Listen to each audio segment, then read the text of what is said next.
kita untuk melakukan suatu hal yang produktif, melakukan satu hal yang positif. Janganlah kita menyebar sesuatu yang mungkin sifatnya bisa menyebarkan sesuatu yang negatif gitu ya kepada teman-teman kita, kepada rekan-rekan kita. Karena pada faktanya semuanya baik-baik aja. Cuma yang terlihat dari luar memang mungkin digoreng sana sini gitu ya oleh pihak-pihak lain. Nah, itu yang mungkin kita perlu sadari. Karena kejadian ini berulang, polanya itu berulang gitu. Polanya itu selalu sama. Percayalah teman-teman semua, ini besok atau mungkin beberapa hari lagi pasti ada lagi gosip. Pasti ada lagi isu. Pasti ada lagi nanti yang setajam silet pokoknya tuh ya. Pasti ada, nggak mungkin nggak. Jadi kita semua harus sama-sama tahu. Saya juga kemarin beberapa hari belakangan ini saya flashback, saya mikir, gila ya, kita habis melakukan, misalkan kita melakukan program gitu ya, kita melakukan sesuatu, kita berusaha untuk sharing dengan teman-teman semua, ngasih tahu, update dan lain-lain gitu ya, dari manajemen juga sama. Tiba-tiba ada lagi orang-orang media-media atau mungkin apapun itulah ya di luar dari sosial media maupun media dan lain-lain lah. Itu banyak sekali berita-berita yang bertebaran di mana-mana. Dan timingnya itu selalu tepat. Jadi kalau saya ngelihat mungkin beberapa hari lagi kita juga akan dapetin hal yang sama. Jadi teman-teman semua jangan kaget, teman-teman semua jangan terprovokasi dengan hal itu. Karena opini ini bisa digiring. Jangan sampai opini kita digiring. Kita lihatlah dengan faktanya. Faktanya adalah sudah di state dengan sangat jelas sekali bahwa beliau sudah menerima permintaan perubahan itu dan sudah dilihat, sebagian sudah oke, dan tinggal sebagian lagi yang perlu dipelajari lebih lanjut oleh Satgas. Tadi dibahas di acaranya ya. Jadi kita semua harus sama-sama pahami bahwa nantinya akan ada lagi opini-opini dari pihak-pihak lain, baik itu dari, saya nggak tahu itu pihaknya dari mana, cuman yang pasti akan ada orang-orang seperti itu. Jadi buat teman-teman semua, buat kita semua, kita harus pintar-pintar dalam memilih yang mana yang mau kita dengerin, yang mana yang mau kita nggak dengerin.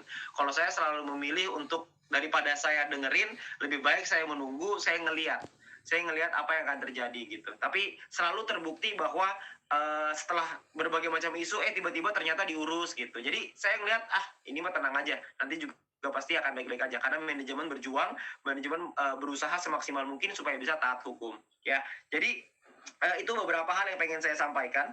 Cuman mungkin banyak sekali juga teman-teman yang bertanya tentang gimana perubahannya segala macam. Nah, kalau soal itu saya rasa lebih bagus kita tidak perlu bertanya dulu, biarkan manajemen bekerja menyelesaikan semuanya, karena kalau semuanya sudah selesai, semuanya pasti akan diceritakan ke kita semuanya, karena pada prinsipnya kan pasti yang kita inginkan cuma satu, yang kita inginkan kan cuma VTube yang legal, VTube yang bisa dengan aman dan nyaman kita kerjakan gitu. Jadi itu yang paling penting, nomor satunya.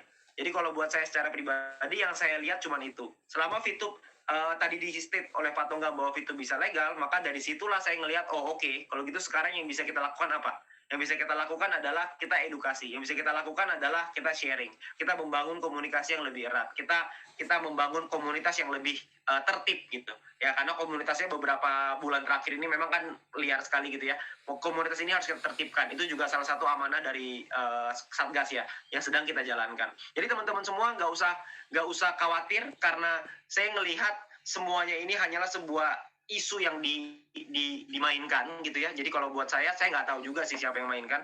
Cuman pada prinsipnya saya selalu melihat ujungnya selalu ada informasi yang ternyata manajemen kerjain. Ternyata manajemen ada upgrade, ada progress gitu ya, ada update-annya, dan semuanya itu dalam track yang sesuai dengan hukum dan undang-undang yang berlaku di Indonesia.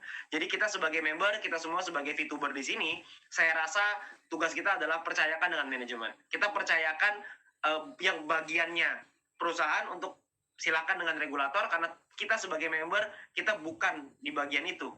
Kita adalah orang-orang yang ada di lapangan. Kita adalah orang-orang yang mungkin dalam menikmati VTube ini gitu. Kita sebagai VTuber-VTubernya. Jadi buat teman-teman semua, saya menyarankan untuk kita semua sabar. Kita semua pasti bisa melewati semua masalah ini. Saya yakin sekali manajemen pasti bisa menyelesaikan. Dan saya juga yakin kita semua juga pasti bisa kalau kita bergandengan tangan. Tapi ingat teman-teman semua, pesan dari saya, bahwa nanti ke depannya pasti akan ada lagi isu-isu, akan ada lagi gosip-gosip gitu ya. Jadi saran saya adalah kita semua perlu sama-sama memilah mana informasi yang kira-kira make sense, masuk akal gitu. Mana kira-kira isu yang sama diulang-ulang terus gitu sampai kita bosan juga. Ya, jadi teman-teman semua, kita hari ini sudah mendapatkan satu pencerahan dari langsung dari regulatornya, sehingga itu bisa menjadi acuannya kita dalam kita melewati masa tenang ini ya. Nah mungkin itu sekian pesan dari saya. Nah saya ingin mengundang rekan kami juga, rekan kita semua juga, top leader di VTube, untuk bisa bersharingkan kepada teman-teman semua tentang pendapat beliau ya. Silakan Pak.